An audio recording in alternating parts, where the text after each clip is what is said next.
try never to make a video about a popular topic that a lot of other YouTubers have already made commentary videos about, unless I'm able to bring something absolutely unique that I do not see out there anywhere else and doubt it exists.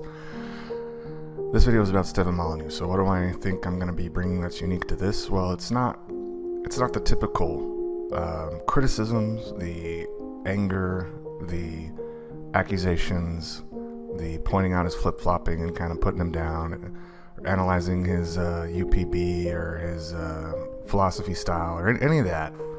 Of course, you know, it's me. I'm going to be coming from a strictly anarchistic and voluntaristic angle, as always. But here really my approach is, so this guy claims to have the most popular philosophy channel or source anywhere in the world, okay? I obviously care very much about philosophy and its integrity and the strictness of adhering to logic and ethics objectively as well as can be. And I don't feel that Molyneux is doing that. However, again, I'm not coming at this from an approach of, oh, condemnation and, oh, look at he does this wrong, ha ha ha, and he does this, and I'm smarter than him, and ha ha ha. I'm not doing that at all. I have a lot of respect for the positive contributions that Molyneux has made. If you have not watched his most popular video, The Story of Your Enslavement, you are missing out on a very key contribution on the internet, because it's absolutely brilliant. It's absolutely, I don't even know how the words to describe it. It is so on point and so convincing from what I would call a strictly logical analysis of the evidence of what's around us and the conclusions that he draws. I obviously totally 100% agree with. I think he's really brave for putting himself out there. I think the totality of his contributions are a net positive, big time. I especially like his phone calls incoming. Those are usually pretty good. He's got great input, in my opinion, when it comes to women and male issues. And what was the other one? Oh, he takes the very controversial and bold decision to address the race and IQ issue. He's considered kind of a race realist, and I am as well. And anytime you say that, people who aren't familiar with you can go, ah, you're a racist. Let me address that super quick. That couldn't be farther from the truth, because if there's any racism to me whatsoever, what far exceeds it is a value to the individual. So you could say I'm an individualist. So I really don't give a flying F what somebody's demographic is, you name it. I don't care what it is, age, and all those. If they're an awesome individual, I am so on their team. No matter where they're from, what language they speak, I don't care. So just wanted to give him props for going into those deep waters. So I just want to put this out there first as my intro. I really like the guy. That's the bottom line. I feel sorry for him, and let me go into that. So about, I don't know, I think in 2012, 2011, the poor guy got a cancer diagnosis for lymphoma and went through the associated chemotherapy treatments. And it seems to many legions of his fans that something about him changed after that. And my journey of getting to know Molyneux was very typical of the average, I feel, based on what I've heard over the years.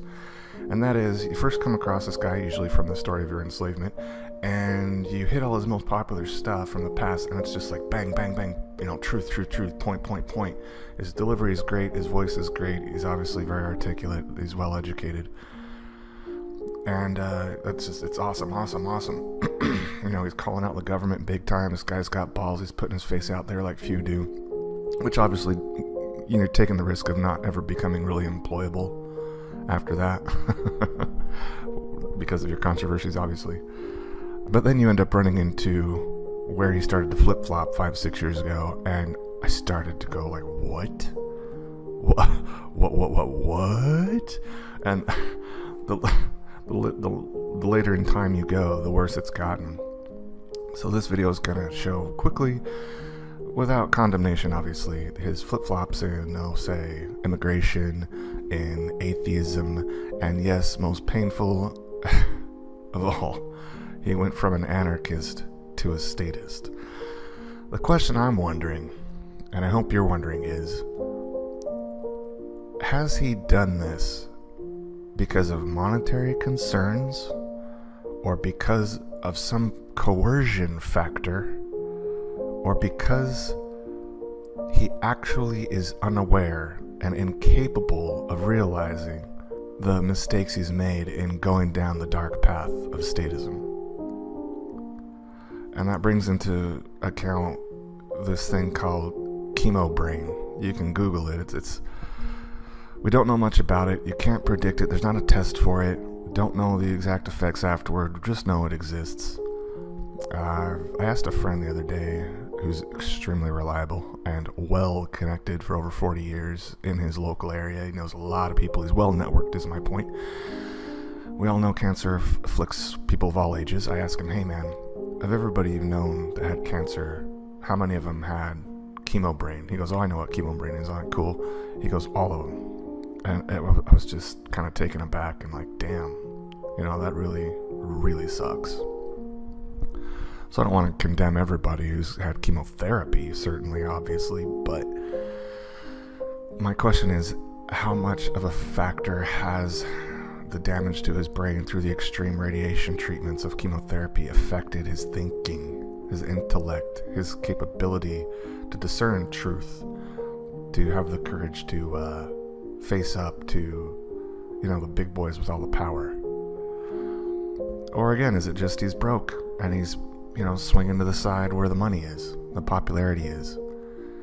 It's just something to consider. I mean, obviously the guy wants his channel to grow as big as possible. Obviously the guy's always asking for donations lately, even shaming his community into not donating enough. One of many shocking tactics he's taken that I'll be going over in this series. Just makes you wonder, man, why is he doing it? But in any case, my overall conclusion I want to draw is R.I.P. Rip Molyneux' brain. Rip Molyneux' intellect. Rip Molyneux' courage and anarchism and positive impact upon the global community through the internet. Rest in peace, my friend. You have my pity. You have my sympathy. You used to make me angry because you were attacking the integrity of philosophy, and I was like, how dare this asshole, I'm gonna fix this dude. And my friends and I would be like, we'd be pissed about it, this is totally wrong, I can't believe he's pulling this, his hubristic attitudes we weren't happy with. But eventually it got to the point where I was like, oh my gosh, this guy he started making me laugh. And it was laugh because he was saying things that were so ridiculous. I mean, with all due respect to people who have mental retardation, it was like I was listening to someone like that try and talk about how you should act, and here's real wisdom, and here's real logic, and here's real ethics, and here's real philosophy. It was not that they're not capable of that. I'm just saying it was to that level. I thought I was hearing a child talk. And so, since then, the kind of sympathy trigger kicked in, and I just couldn't help but feel bad for the guy. Then I started going back and watching his old stuff, the greatest stuff, the stuff that's better than anything I could do. I mean, I'm going to show you a couple of videos here that are just so spot on, and he delivers them with such passion. It's so inspiring. So this whole video is going to be nothing but a tribute to Stefan Molyneux, and fond farewell to expecting him to be a positive influence, and understanding that for whatever reason, he is now on the dark side. And I'm going to be offering away an option in which he could totally come back, if he's capable of doing so, which is an up in question. So, if he were to see this, I would want him to hear that part for what that's worth. So, this is my intro. I'm going to get started on the videos in a very hopefully logically sequential order for you to easily digest this material, because I've got at least a dozen videos to go over that are anywhere between 2 and 5 minutes, and it'll just show you the progression over time, the damage, and hopefully do it in a way where you too can have sympathy for this man who made such a great contribution to anarchistic thought. That's it.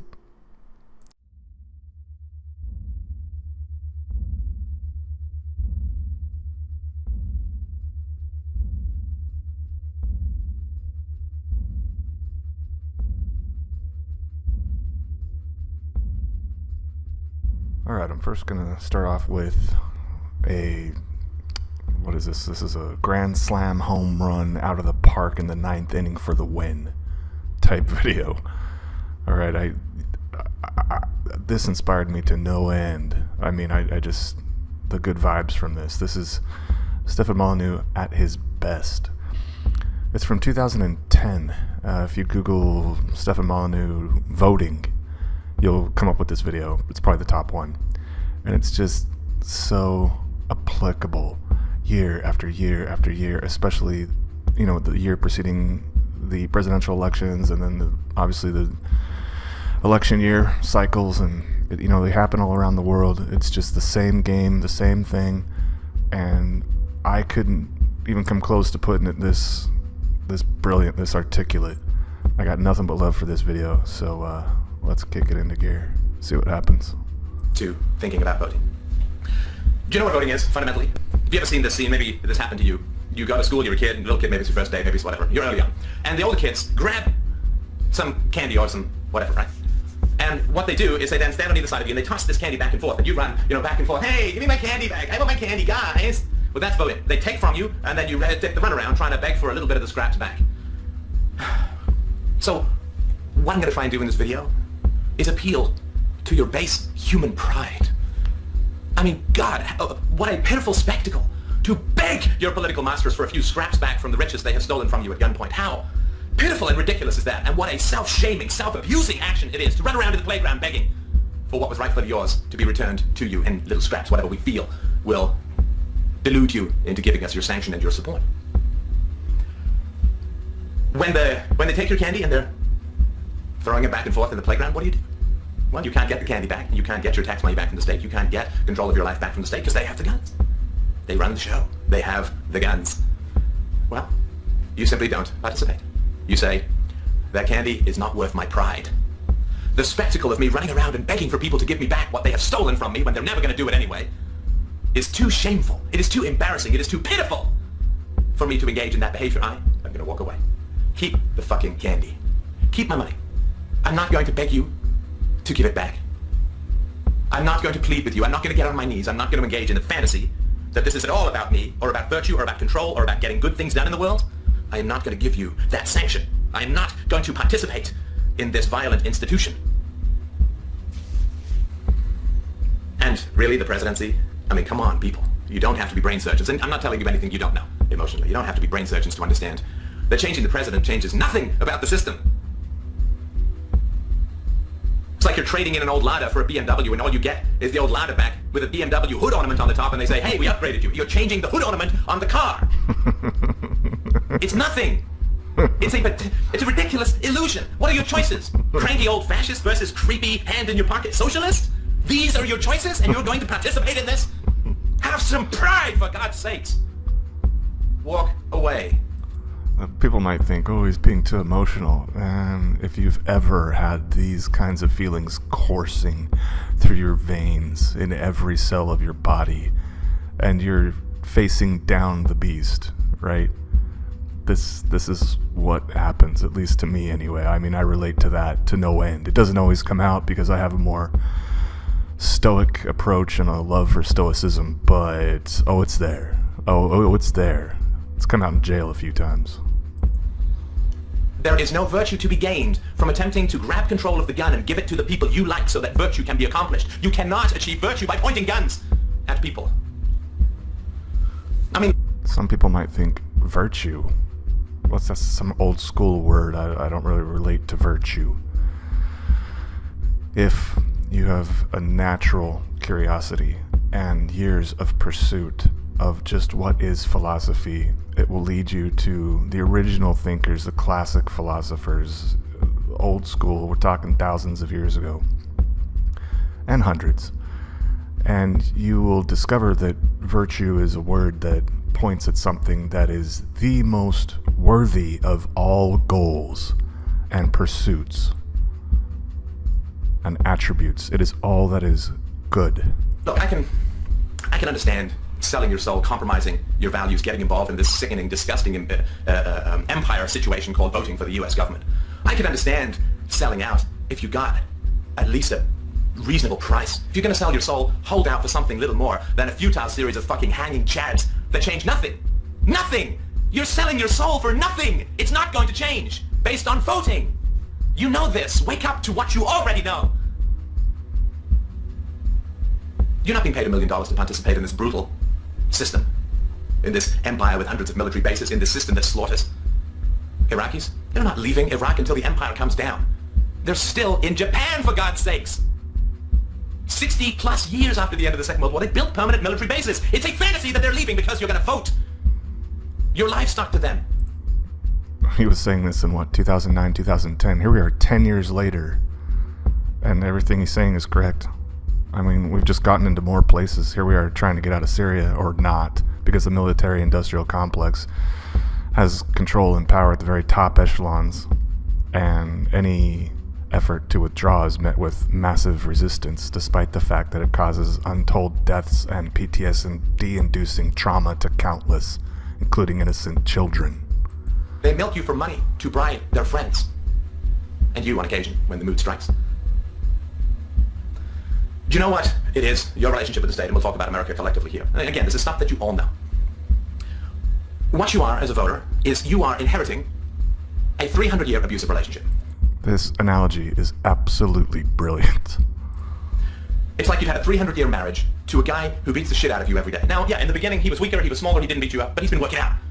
He's now about 10 times your size, and he beats the shit out of you every day. And after 300 years of this marriage, what are you doing? Well, you're running around saying, oh no, you see, this time, he's going to change. He's going to be better. He's going to be nice to me. He's going to give me what I want. He's going to bring me flowers. There's going to be romance and ponies.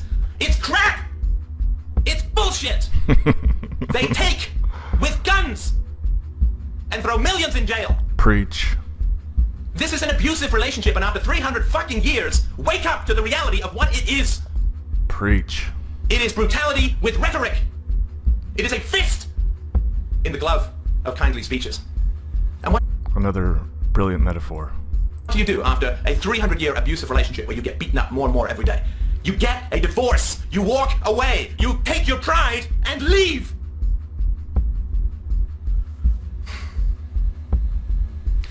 You don't legitimize a violent, coercive, brutal, hierarchical, hegemonic system by pretending it's voluntary, by pretending that you have a say, by pretending that the brutality of war and empire and violence and enslavement and coercion and jailing, the rape rooms of prisons have millions of people in them, the vast majority of whom ended up there because they carried the wrong kind of vegetation in their fucking pockets. You don't pretend. They have consent of the governed. And he makes a good point here on the drug war. The wrong vegetation. Too funny. This is a fascist, brutal dictatorship. And if you participate, you are saying it is voluntary. You are trying to work with the illusion that if you vote, the gun will be pointed at someone else than you. But it won't. Obama, McCain, it doesn't matter. No matter who you vote for, the government stays in power. And no one's talking about the real issues anyway. The fact that your income taxes goes to pay interest on a debt that you never incurred, that's not being talked about. Nobody ever says, we're going to stop taking money from you in the first place rather than give you little breaks back. We're going to cancel these debts that you had nothing to do with. No, your livestock to pay off this debt. And voting is the fence. Voting is the chain link fence. Voting is the electrified fence. There are choices that you can make. Instead of, and I linked the video I did on freeing yourself from politics, you can check it out to the right. But there are things that you can do. Instead of watching politics and, ooh, who said what at which rally, and is he a Muslim, and is he... This is a soap opera that sinks you into the blood of humiliating subjugation. Again, it's just a matter of pride. Don't beg for your freedom. Don't beg for scraps. Don't pray and hope and wish that scratching some shit in a little booth is going to change freedom in your life. It's not. It never has. It never will. You could vote in Rome as well, in the past. And Athens, as Socrates found out. Some might hear the word pride and associate that with something negative. because of the saying, this is a biblical saying, I believe, pride before the fall. That is part of slave morality thinking. That is part of people who are weak and powerless extolling themselves for being weak and powerless, as if they had a choice, and condemning pride. Masculine influences do not shy away from pride. Pride is very powerful and necessary motivator. It has nothing to do with ego. It has nothing to do with anger. It has to do with self-respect and a value for the dignity of the individual. You will not allow another human being to take your life, your liberty by throwing you in a jail over nothing, or your pursuit of happiness or contentment or whatever it is you want to do with your life that does not harm another. So, pride is a good thing. So, fuck politics. Forget spending your time following this bullshit, distracting soap opera of whether the socialist or the fascist ends up in the White House. If they can do a whole lot, you're already in a dictatorship, and if they can't, and so don't participate, and if they can't, forget it. What can you do with your time? Everything is a zero-sum game. Every minute you spend on politics is a minute you're not spending doing something productive to actually make the world free, including raising your self-esteem. We have to outgrow slavery. We have to be greater and bigger and more confident than tax-fucking livestock slaves. When people, neutral or state-dependent people, hear you're claiming I'm livestock and the government is the farmer and I'm nothing but an animal, they take that as an insult to further and support their confirmation bias, their self-sabotaging, without them knowing it, confirmation bias that says, no, I'm not an animal. The government is not that evil and corrupt. I don't want to live in a reality that includes that kind of discomfort, and so I'll reject it. That's confirmation bias. There's cognitive dissonance in that. They shy away from it because they go, this is scaring me, and inherently somewhere they might know that if they were to accept what Stefan is saying here, that they would be introduced to a grief cycle, stages of the grief cycle. When something horrible happens to us, sometimes we can go through these steps, right? I'm sure you're familiar with what I'm talking about. The denial, the anger, the bargaining or the compromising, the depression, the sadness, and then the acceptance. People don't want to go through that, but there's something to be gained, obviously, for going through that, especially voluntarily, when you're not dragged kicking and screaming. And that is that you arrive on the other side very much closer to this goal, this invaluable goal called truth. And in truth are all things good, like healing and the most effective solutions and the highest potentials and the most cooperation. Things like this. You build up your pride, you build up your self-esteem, you build up your knowledge, you build up your virtue, you build up your strength, and we outgrow the slavery. We outgrow being beasts of burden for our rulers. So we educate ourselves. We talk to people about virtue. We talk to people about pride. We talk to people about the nature of violence inherent in the system. We talk to people about a better life. We talk to people about opportunities for real freedom in your life, for virtue, for voluntarism in your life, where you can do it, where it is possible, where you have effect, where you have control. Now, I wouldn't suggest that people go talk to other people about, notice he hit on the key issues, virtue, pride, about the violence in the system. Don't go and talk to them with this kind of passion, right? And what's even better than talking to them is simply being it. When you have peace and success and confidence and health, people who don't have those things look at you naturally and say, that person might have something I want and need to know. And then they come to you, which is the ideal situation. I mean, going to them is one thing, but you have to be very tactful, very skillful, very aware of how easy it is to bruise the human ego. You have to make zero claims. You have to come from the Socratic method of investigation and simply have a conversation about what it is that they believe, so that the solutions and the inconsistencies come out of their mouth, not yours. That's just what I've found. Let the other fucking livestock run down. We're gonna vote, everything's gonna change. As you can tell, I've sped this up. I think it's 1.25, maybe 1.5, I doubt it, but yeah, his impression of a sheep kills me. You know what else kills me is I hear this, I've listened to this maybe the 4th time in the last 3 days, and every time I remember about what he says now about voting and that he actually supports Trump, just, it breaks your heart a little. It breaks your heart a little, but it's a part of the reason why I'm making this video. But you and I know better. You and I have the pride to not subjugate ourselves to this pathetic enslaving ritual. Goddamn right we do. Damn right we do. So when it comes time to vote, read a book on freedom. All right, read one of my books if you like. They're all free. Talk to your friends. Talk to your family. Carefully. Talk to strangers about virtue and pride and voluntarism and the evils of the state. Carefully. Do not set foot in this abattoir of empire and slavery and subjugation and imprisonment and kidnapping and extraordinary rendition and torture. Do not participate in this institution founded on crimes, which executes war crimes, genocide, wars, murder, kidnapping, imprisonment on a daily basis. Don't participate. Don't beg. Don't beg. But stand with pride and say, I do not participate with violence. I do not yell at rain clouds. I do not wrestle for control of the gun, but simply and forevermore point out that violence is evil. I will not participate in it. I will not subjugate myself to this fetid ritual, this ridiculous, magical bullshit called voting. They will not get my sanction for what they are doing. When you vote, you legitimize them. Why do you think they want people to vote so much? Why do you think they have all the celebrities? Oh, get out and vote, rock the vote. I'm cool, I vote. You be cool, you vote. It ensures their, staying in power. The more people who vote, it's a direct correlation. So, don't vote at any level.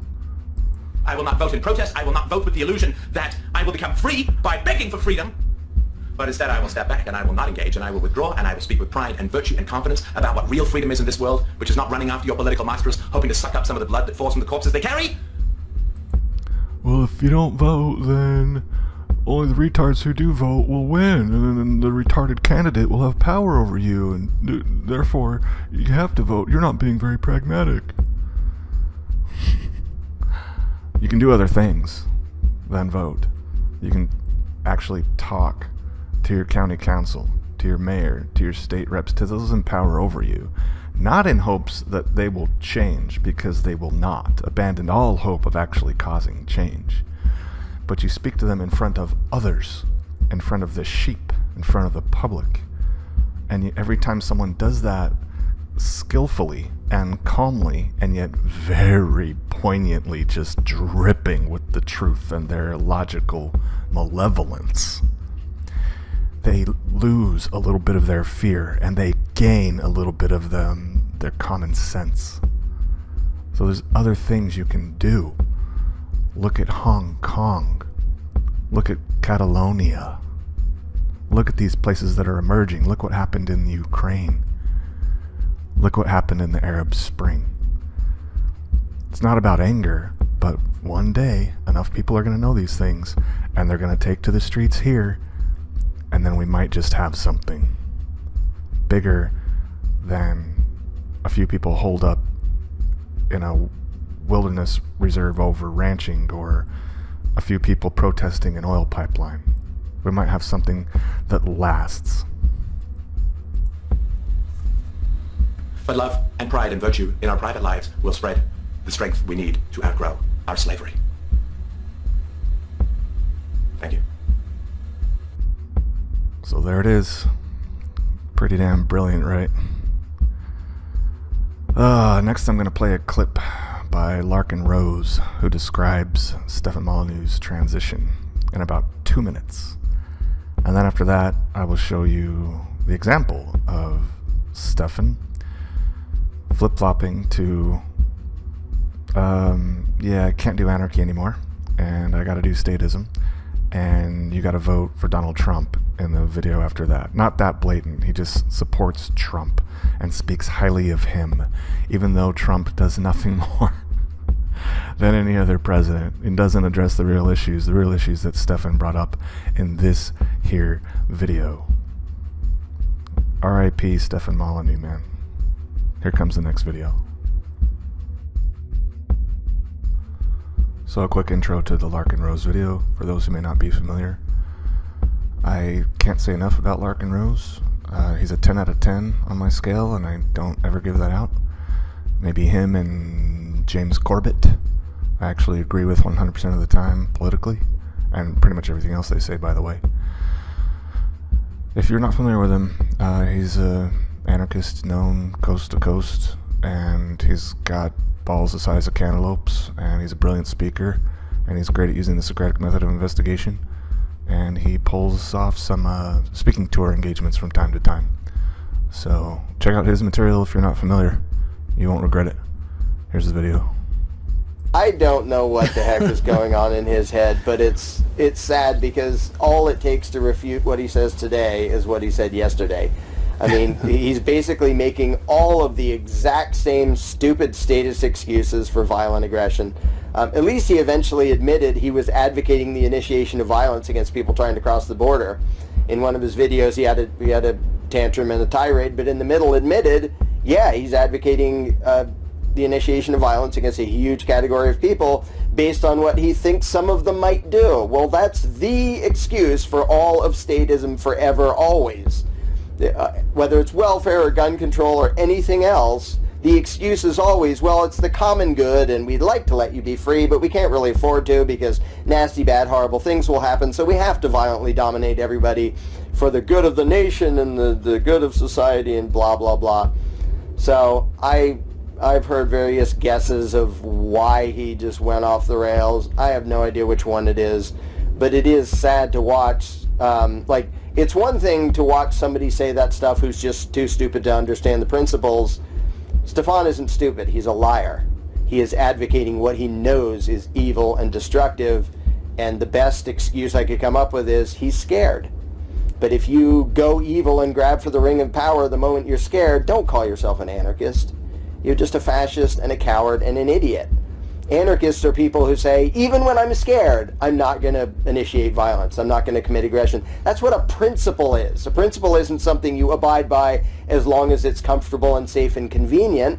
It's something you abide by even when you're scared, even when things are tough, even when you're not sure of the outcome, even when you're uncertain of the future. That's what a principle is. Apparently Stefan doesn't know that and thinks, well, this is a crisis, and if I say scary words about it, then it's okay, to suddenly beg for a huge authoritarian power to violently dominate everybody, including himself. And that's the thing I've been pointing out to the closed border fascists, including closed border fascists pretending to be anarchists. You're doing this to you, too. When you want to go across the border, you're basically condoning you having to prove where you were born to your masters in order to be allowed to cross a line. Like, when you advocate the enslavement of others, you're advocating your own enslavement too. So, way to go. And you'll get it. And the thing is, you actually deserve it because you're advocating it. Those of us who still abide by the non-aggression principle don't deserve the garbage that you're making happen. During a recent Q&A, very recent, Stefan was going through viewer comments, and I believe he came across mine, or one identical to mine. Because what I basically said was, here you are. Well, I'm going to be honest, I said it pretty abrasively. I didn't put it this nicely, but I'll put it this nicely now. Here you are wondering why you're losing subscribers and why you're not having enough influx of new ones to make it up and why you're not getting enough donations. And I'll tell you why, Stefan. It's because you switched from anarchy to statism. I don't know if you saw that or if you just saw someone else say, hey, you flipped from anarchy to statism and I don't like that, and that's why I'm not supporting you anymore. But here was his response. I'm going to pause briefly and do some commentary every now and then, but here we go. It's real short. How long is this? Less than a minute. And somebody else wrote, yeah, the year when you betrayed your anarchist audience and went full statist. And I am fully aware of that criticism, and I am sensitive to that criticism. It doesn't mean like triggered or reactive to it, but I'm sensitive to that. What does that mean? I'm still waiting for an explanation here, because that's not... He's certainly not explaining why he made the switch. Will he? Criticism, I hope that people understand why. When the socialist sharks were circling free speech, when war was imminent through Hillary Clinton, when the socialists started circling for free speech, so he's saying he switched off of anarchism because he was afraid of restrictions to free speech and war via Hillary Clinton? When war was imminent through Hillary Clinton, when you've got people like Justin Trudeau starting to threaten social media companies with massive fines if they don't take down whatever they consider hate speech, whatever the Liberals consider hate speech in Canada within 24 hours. Now, so far what I hear is I'm worried about monetization and being deplatformed and losing my income stream. Is anyone else? If you're hearing something different, let me know in the comments. But that's exactly what I hear him suggesting and justifying, is his fear of censorship and being deplatformed. It's pretty bad. It's pretty bad. It's one thing to say we have a multi-generational solution called peaceful parenting, but when you don't have multi-generations of time left, you have to change strategies. I still want to get to a state of society. So he's saying I'm getting older and I don't have much time left? That's a good reason to go from anarchist to not anarchist? And that's putting it kindly? I'm still fully committed to it. Just because the car's broken down and I'm getting it fixed doesn't mean I don't want to get to Vegas anymore. Super vague and super open to interpretation. And that's what was disappointing about this. And just makes you throw your hands up in the air and go, what the fuck is going on with this guy? If I'm to believe him, he's worried about his monetization, and just because the car broke down and he's fixing it doesn't mean he doesn't want to get to Vegas. I guess Vegas would be a country without a government, or one so tiny it's only providing what people voluntarily put into it. The car is broken, but he's fixing it. How is the car of anarchism and voluntarism and logic and ethics and the non-aggression principle broken? And how are you fixing it? See, he knows he has to address this issue because so many people are saying it, because it's so obvious to so many of us. So he has to address it, but he can't truly give you the true answer, which is, I'm getting older, I'm losing money, and then I'll make a vague metaphor, which probably pretty much means anarchy will not work within my lifetime. Therefore, I'm going to spend it on something else that I still feel contributes to good and can pay me something so I don't go broke. That is not the courage of principled thinking, Stefan. That's why people aren't donating to you. That's why people criticize you so much. That's why we don't let you get away with dodging it all just by saying, that's not an argument, that's not an argument. Alright, on to the next video. Alright, here we go. Fair warning, this is disturbing. I watched this again and I'm very much leaning on the side of, I don't think if he has any kind of brain issue that he's incapable. He might have one that's interfering with his judgment as far as, do I stick to principled thinking or do I cave and try and attract Trump supporters? Yeah, I think if I had to put my money on it, I would say he's just selling out. He's just selling out to get Trump supporters, because this is comedic. This is unintentional comedy. It's so absurd. You can't be frustrated. I'll let him do his talking for himself. Here we go. Keep in mind the voting video I just showed you. So, I have spoken very scathingly about voting in the past. In my defense, all of the people who sought political office that I'd ever seen in the past or read about in history in general were bought and paid for by special interest groups, by the lobbyists, the corporations, the military-industrial complex. They'd all got their fingers on the strings of the candidates, making them do the dance and pretend to represent the people's interests when they were simply getting the people's votes in order to sell. What about Ross Perot? Ross Perot was filthy rich.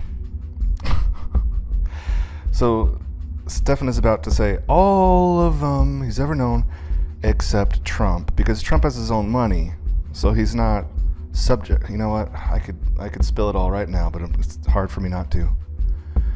So all the issues that you complained about, Stefan, like the drug war and the millions in jail and the rapes that go on in there and the people in costumes and guns that come do all of this to people, Trump does nothing about the drug war, and he has 100, just like all presidents, 100%, 1000% supported the police, these domestic terrorists. He also 1000% supports the military, who do the same thing overseas. He supports all of the enforcement agencies, the CIA, the FBI, the ATF, the DEA, all of them. What happened? Just listen to this for yourself. It's, The wealth and future and freedom and blood of the people to these special interest groups. So, given that candidates that I'd always seen in the past specifically had and were controlled by special interest groups at the expense of the voters, there was good reason to not just be cynical but realistic about the fact that human beings respond to incentives and that everyone you could vote for was specifically against your particular interest in general. So that was then, this is now. I am always perfectly willing to be proven wrong by reason and evidence. You're not much of a thinker if you hang on to your position, even in the face of contrary evidence. so that was then your disdain through philosophy for voting. How it made no difference. Remember the kid chasing the candy between the two bullies? About take your pride and leave. Remember the 300-year marriage that went south and you're supposed to divorce and leave? But hey, now you have new evidence, and so you've altered your decisions, changed your mind, and what kind of person would you be if you weren't capable of doing that, right? I mean, how does he make a video like this and not expect people to see what the heck he's doing? The biggest sellout in all philosophy in modern times, certainly since the internet. Donald Trump has come along.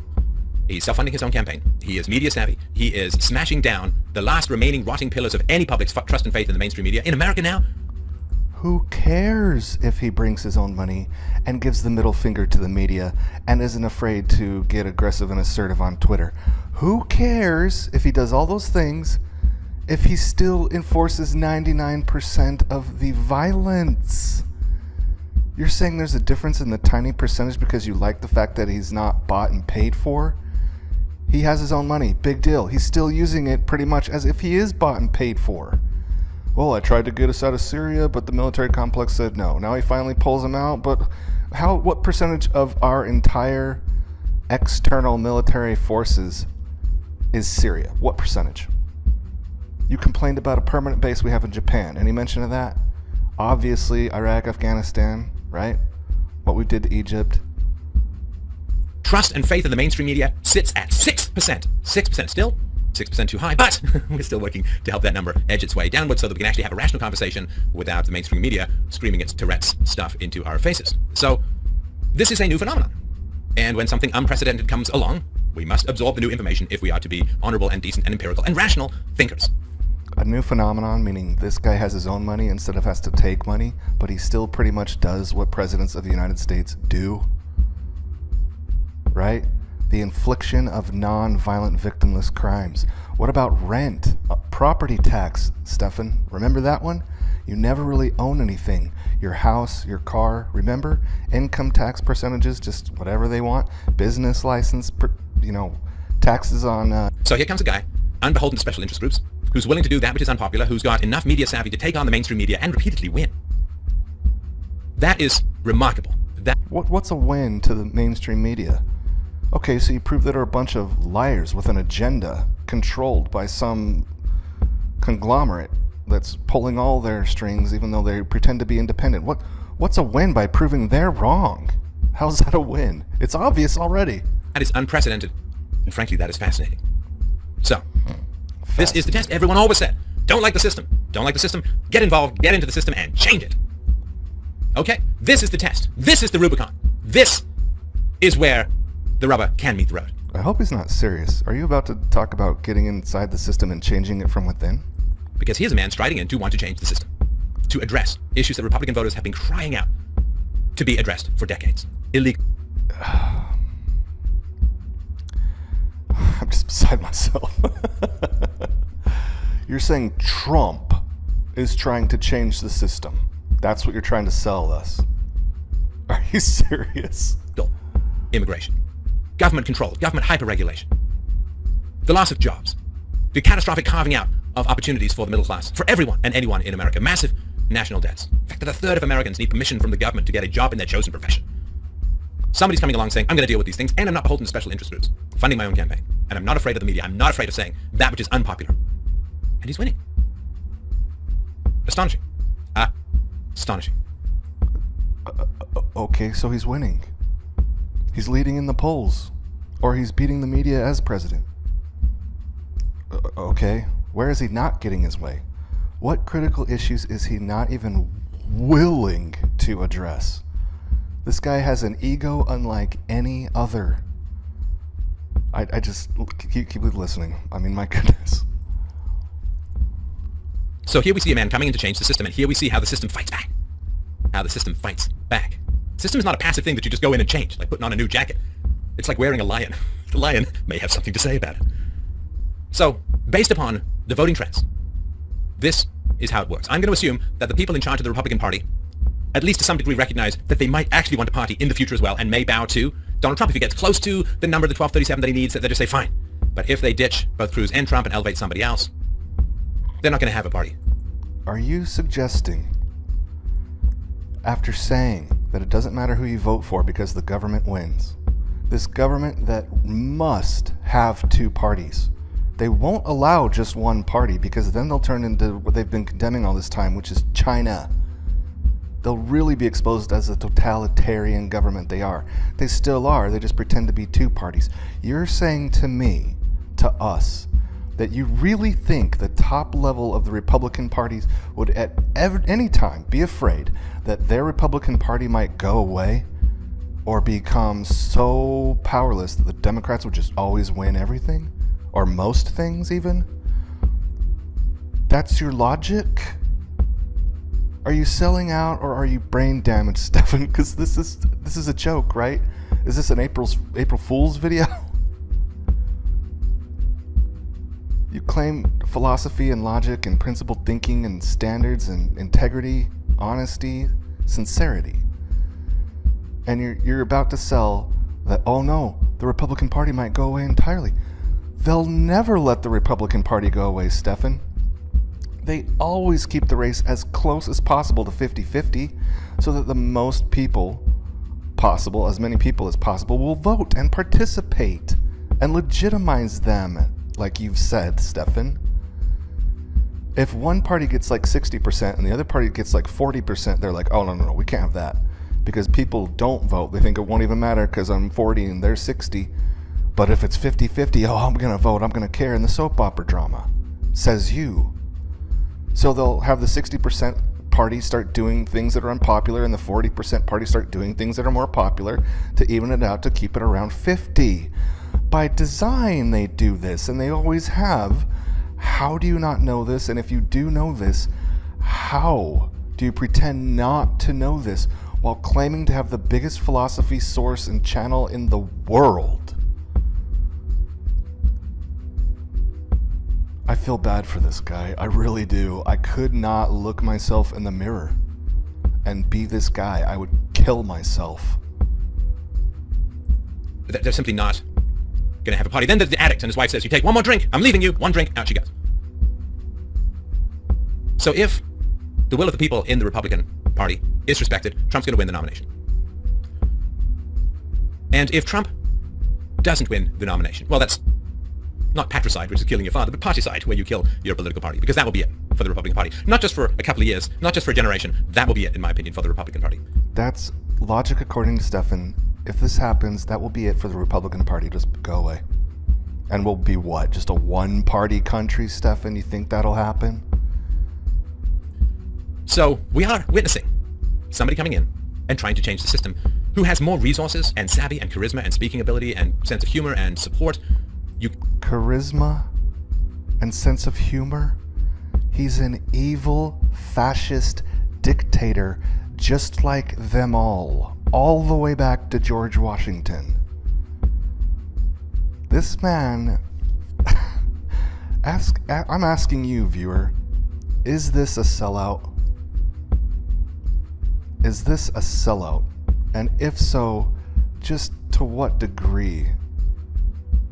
I can't think of another person who sold out harder in all of the internet, whether in the philosophy department or not. I mean, Adam Kokesh took a dive, but he's not nearly as big as Stefan. I can't think of another. Can't design somebody better able to come in and change the system than Donald Trump. Change the system.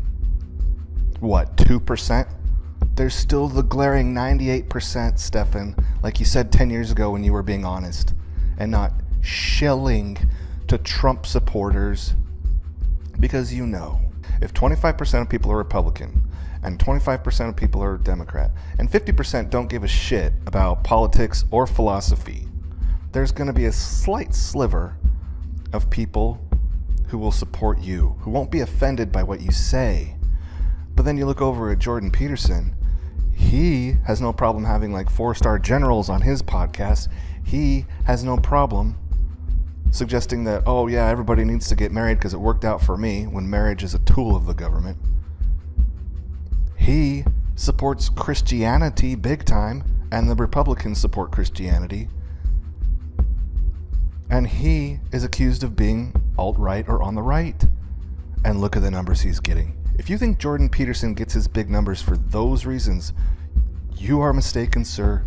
Jordan Peterson gets big numbers because he's far better educated than you, far more intense than you about the issues that truly matter, especially to men.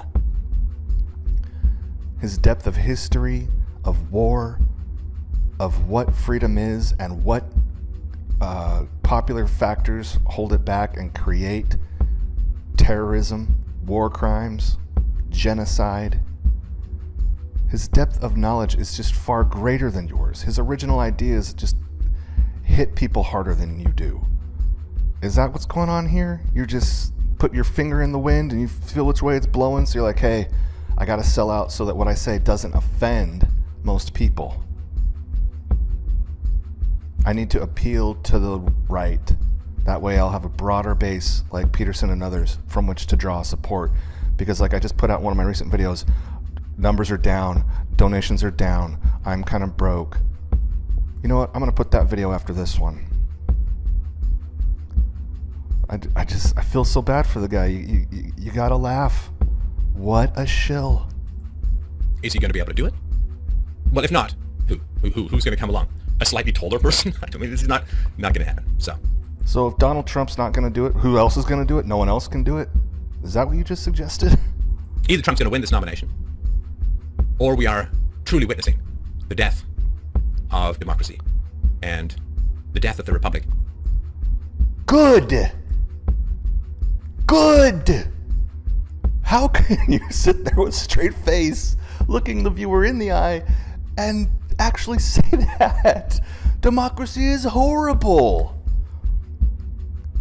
You get a rule of the minority who actually vote for the winner, and the winner dominates everyone. That's statism. That's the state. That is terror. Unspeakable violence and unnecessary suffering. Enslavement. And what's a republic? Oh, I'm going to vote for you. You stand up for us. They get corrupt. It's a formula for corruption. You can't make it work. Human nature is such that when you put humans in those positions, this is what you get. Every single fucking time. Every time. You expect your followers who have half a brain to believe this and buy this blatant bullshit? You're a joke. Every time I talk to people from all different parts of the political spectrum, people clown you. Are you seriously wondering why?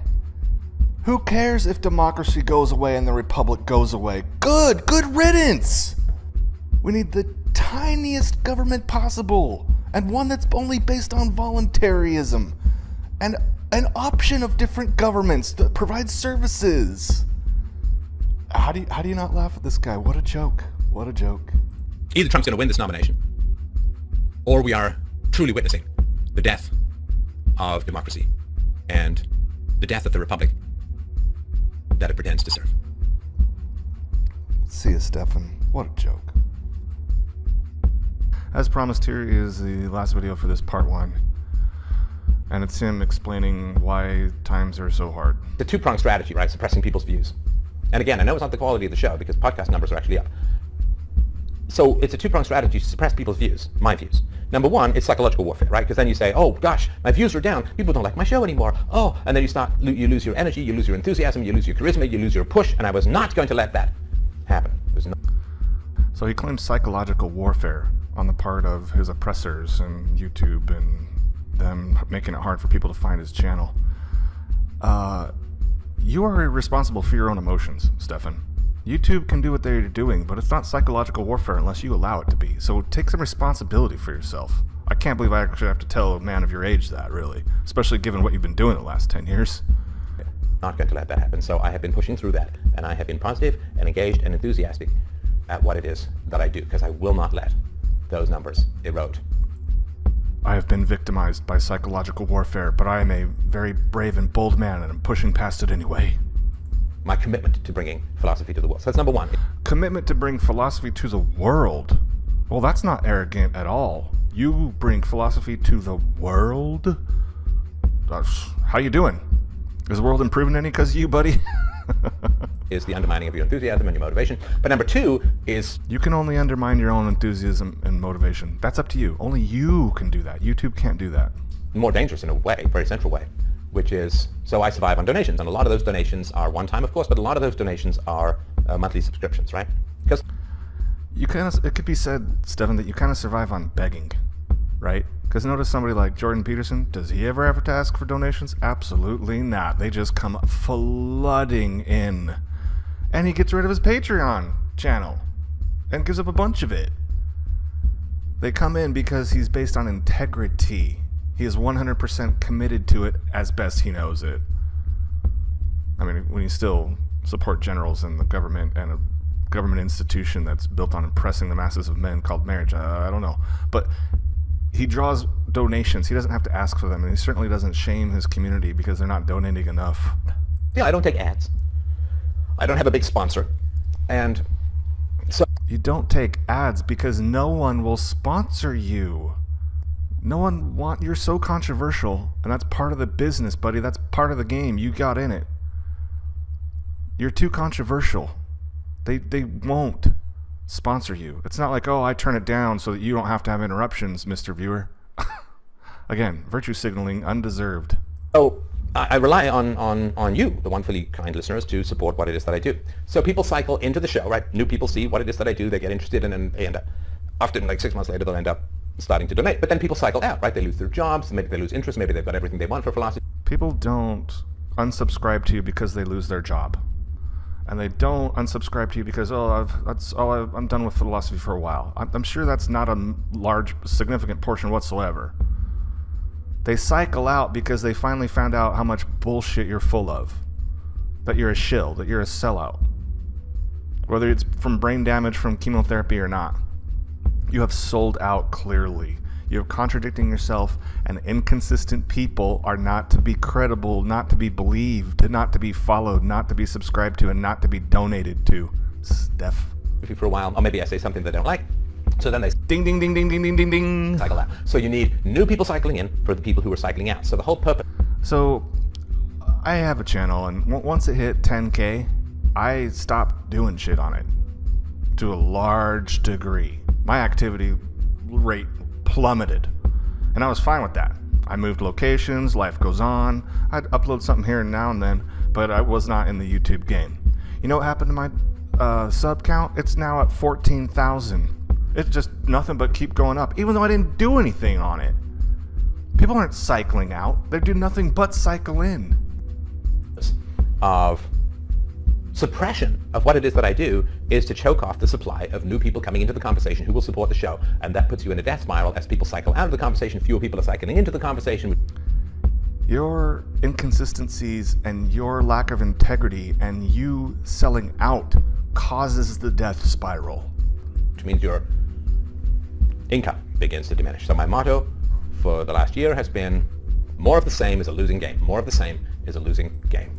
I 100% believe you, because you could not have done less of the same if you tried, if your life depended on it. You pulled a complete 180. If it's not going to be documentaries, again, more of the same. It's a death spiral. It's a losing game. The show is not going to survive because suppression means fewer people cycling in. Your show shouldn't survive. Not unless you come clean. I can't go and do book tours. I can't go to speaking tours. I can't go do speeches. So what am I to do to get new listeners? To survive, to have this conversation survive. 650 million views and downloads, more than 1 million of my books read every year, thousands of listener conversations, incredibly powerful ones, hundreds of subject matter expert interviews, 10 or 11 books. I mean, it's an incredible thing that we built here, this philosophy conversation. But how am I going to keep it alive?